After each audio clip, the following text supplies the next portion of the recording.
کسی پہاڑ کی غار میں ایک اللہ والا رہتا تھا اور اللہ اللہ کرتا تھا ہر وقت. اللہ کی طرف سے کھانا آ جاتا تھا اور وہ کھا لیا کرتا تھا. تو خدا امتحان بھی کرتا ہے, آزمائش بھی کرتا ہے. دعا کیا کرو اللہ ہماری آزمائش نہ فرمائے. ہم لوگ آزمائش کے قابل کہاں ہیں؟ تو اللہ پاک نے جب اس اللہ والے کی آزمائش فرمائی تو 3 دن تک کھانا نہ آیا. 3 روز تک کھانا نہیں آیا.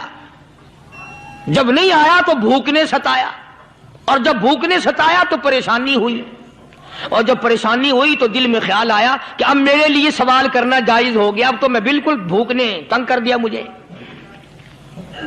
تو پہاڑ سے نیچے اترے اور جا کر کے ایک مکان پہ سوال کر دیا, اور سوال یہ کیا کہ اللہ نام پہ مجھے کھانا چاہیے. ان گھر والوں نے 3 روٹیاں دے دی. ان گھر والوں نے 3 روٹیاں دے دی اور یہ اللہ کا ولی لے کے چل دیا. تو جس گھر سے 3 روٹیاں ملی تھی ان کے یہاں ایک کتا بھی تھا, وہ اس ولی کے پیچھے پیچھے لگ گیا اور بھونکار قریب تھا کہ کاٹ کھائے پھاڑ کھائے. اللہ کے ولی نے سوچا کہ یہ تو بڑا ظالم کتا پیچھے لگ گیا, 1 روٹی اس کو پھینک دوں, 2 مجھے کافی ہو جائیں گی, یہ اپنا اس کی ہلے لگ جائے گا, مشغول ہو جائے گا, میں نکل جاؤں گا. یہ کتاب کی بات ہے, حدیث کی نہیں. تو نفحۃ الیمن کتاب میں واقعہ یوں لکھا کہ کتا 1 روٹی کھا کے پھر بھاگ کے اس ولی کو مل گیا اور بہت بھونکار کاٹنے کے قریب ہوا. تو پھر اللہ کے ولی نے سوچا کہ یار 1 ہی روٹی کافی ہو جائے گی, یہ تو پھر ظالم پیچھے ہو گیا. اس نے دوسری روٹی بھی اس کو پھینک دی. اللہ کی شان, کتا دوسری روٹی کھا کر کے پھر ولی کے پیچھے پیچھے. اس نے سوچا ایسی روٹیوں سے تو یوں ہی بھلے, وہ تیسری بھی پھینک دی. کتے نے تیسری بھی کھا لی, اور جب تیسری روٹی کھا کے کتا بھونکا, اب ولی کھڑا ہو کر غصے میں آ گیا اور کہنے لگا, او کتے تجھے شرم نہیں آتی؟ عربی کا لفظ ہے وَمَعَدِيمُ الْحَيَا, اور بغیرت کمینے, تیرے مالک نے 3 روٹیاں دی تھی, جس دروازے پہ تو رہتا تینوں کھا لی, پھر بھی بھونکتا ہے. 3 روٹیاں میں نے تجھے دے دی, پھر بھی بھونک رہا ہے. تو یوں لکھا اس کتاب میں کہ اللہ پاک نے کتے کو بھی زبان دی, اور وہ یہ کہنے لگا کہ ولی صاحب ذرا ٹھہرو, خود فیصلہ کرو, تم بے غیرت ہو یا میں بے غیرت ہوں. فیصلہ جناب کریں, میں کتا ہوں, آپ ولی ہیں, جنت کے کھانے کھائے, ارے 3 دن نہ ملا تو آدمی کے دروازے پہ آ کے ماتھا گھسایا, جھولی پھیلائی, بھیک مانگی, مجھ سے قسم لے لو میں کتا ہوں, کئی مرتبہ 8 دن ٹکڑا نہیں ملتا, قسم لے لو اس دروازے کے سوا کبھی کسی دوسرے دروازے پہ نہیں گیا میں.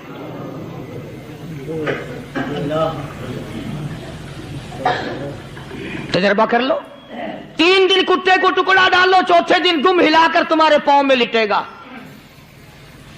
ساری عمر گزر گئی اس مالک کا دیا ہوا کھاتے ہوئے پیتے ہوئے, آج بھی تجھے اس مالک کا دروازہ سمجھ نہیں آیا.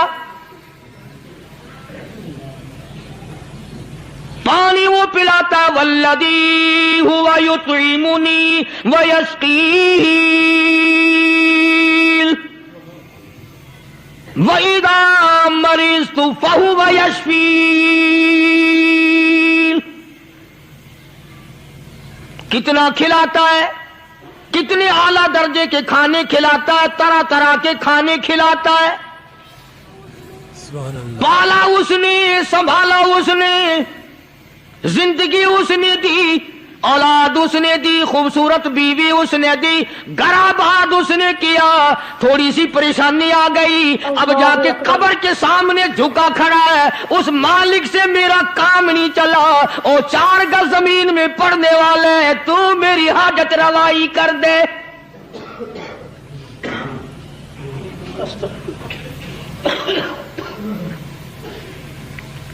کون سے ولی نے یہ تعلیم دی, کون سے ولی نے یہ ترغیب دی؟ خواجہ قطب الدین بختیار کاکی رحمت اللہ علیہ, بابا فرید الدین شکر گنج رحمت اللہ علیہ کا پیر ہے. اتنے اللہ والے لوگ تھے, اتنے اللہ والے لوگ تھے. خواجہ قطب الدین بختیار کاکی رحمت اللہ علیہ کا آخری وقت دلی شہر میں آ گیا. نہ دولت تھی، نہ کوٹھی تھی، نہ بنگلہ تھا، فقیری. ہائے ہائے، عجیب بادشاہت ہوتی ہے ان لوگوں کی. بادشاہ ان کے دروازوں پہ آیا کرتے تھے. خواجہ ابو الحسن خرقانی رحمت اللہ علیہ بزرگ گزرے ہیں. محمود غزنوی کا زمانہ ہے.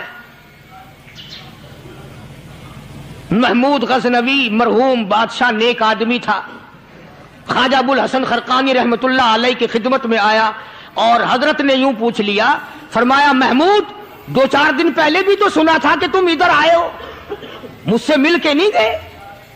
تو کہنے لگا حضرت سرکاری دورے پہ آیا تھا، سرکاری دورے کی لپیٹ میں اللہ والے کی زیارت کو بے ادبی سمجھتا ہوں.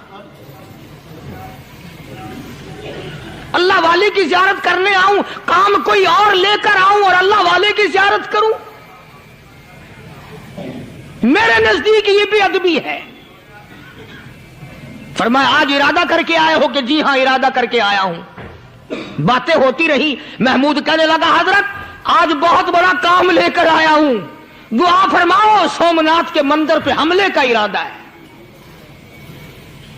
70 راجاؤں کی فوج آئیں گی، 70 بادشاہوں کی فوج آئیں گی، 70 راجا ہندو اپنی فوج لے کر آئیں گے، میں اکیلا مسلمان مقابلے میں آؤں گا. دعا فرماؤ وہ قادر کریم مجھے فتح عطا فرمائے. کیسی نیت لے کر آیا کرتے تھے بادشاہ لوگ فقیروں کے دربار میں. آج تو اگر کسی ولی کے پاس بھی جاؤ گے، میں نے مولانا عبید اللہ انور مدذلو سے پچھلے دنوں عرض کر دیا، میں نے کہا حضرت آپ اپنے گھر میں ہی رہتے ہیں، باہر نہیں نکلتے، کئی دن لوگوں کو نیکی ملے گی، زیارت ہوگی. تو فرمانے لگے قاری صاحب آپ کو کیا پتا ہے، بس اسی کام کے لیے لوگ آتے ہیں. ہماری اینٹ پڑ دو، ہم نے مکان بنانا ہے، ہمیں دکان کا تعویذ دے دو، ہمارے پیچھے دشمن لگ گیا، ہمارا مقدمہ ہو گیا، اور یوں تو کہنے کوئی بھی نہیں آتا، دعا کر دو اللہ میری قبر میں بھلائی فرما دے.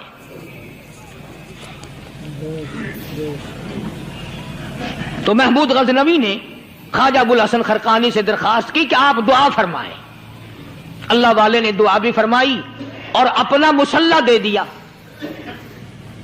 یوں فرمایا محمود جب مشکل وقت آ جائے اس مسلح پہ کھڑے ہو کر 2 رکعت نماز ادا کرنا.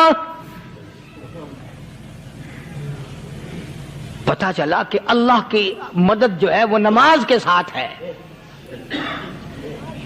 میں تمہیں بھی بتاتا ہوں، ولی تو میں نہیں. جب بھی کوئی پریشانی آئے، جب بھی کوئی تکلیف آئے، فرمایا استعینوا بالصبر والصلاۃ، نماز پڑھو انشاءاللہ آسانی ہوگی. صبر کر، نماز پڑھ. ان اللہ مع الصابرین، اللہ پاک صبر کرنے والوں کا ساتھی ہے. صبر بھی کرتا جا، نماز بھی ادا کرتا جا. جس سے تیرا بگاڑ ہے یوں بھی سوچتا جا میری طرف سے کوئی ظلم نہ ہو جائے، میں مارا جاؤں گا.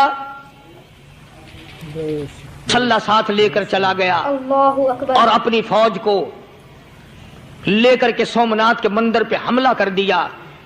مسلمان فوج بڑا سفر کر کے آئی تھی، دور سے آئی تھی، تھکی ہوئی تھی، چور تھی، اتنے حالات نہ تھے، اتنے ہتھیار نہ تھے. 70 راجاؤں کی فوج کے مقابلے میں مسلمانوں کو شکست ہو گئی. محمود غزنوی کو خبر دی گئی بادشاہ شکست ہو گئی. محمود نے 2 رکعت نماز ادا کی. اور یہ بھی بتا دوں اللہ والوں کا اتنا ادب کیا محمود غزنوی نے کہ اس مسلح پہ کھڑے ہو کر نماز نہیں پڑھی، اس کو سر کے اوپر رکھ کے نماز پڑھی. مسلح اللہ والے کا سر پہ رکھ لیا اور نماز پڑھی خدا کی حضور میں. اور پھر سر سجدے میں رکھ دیا. او میرے پروردگار بے نیاز خالق و مالک، میں گناہگار سہی، میں سیاکار سہی، میں تیرا بندہ ہوں. او میرے مولا مقابلہ کفر سے ہے، حق پرستوں کی نہ کی تو نے گر دل جوئی نہیں. نہ دیں گے بت کے مسلم کا خدا کوئی نہیں۔ او میرے پروردگار آج مجھے ذلیل نہ کر، آج میری شکست نہ کر، آج مسلمانوں کو شکست نہ دے۔ اور بے نیاز پروردگار کافر کہیں گے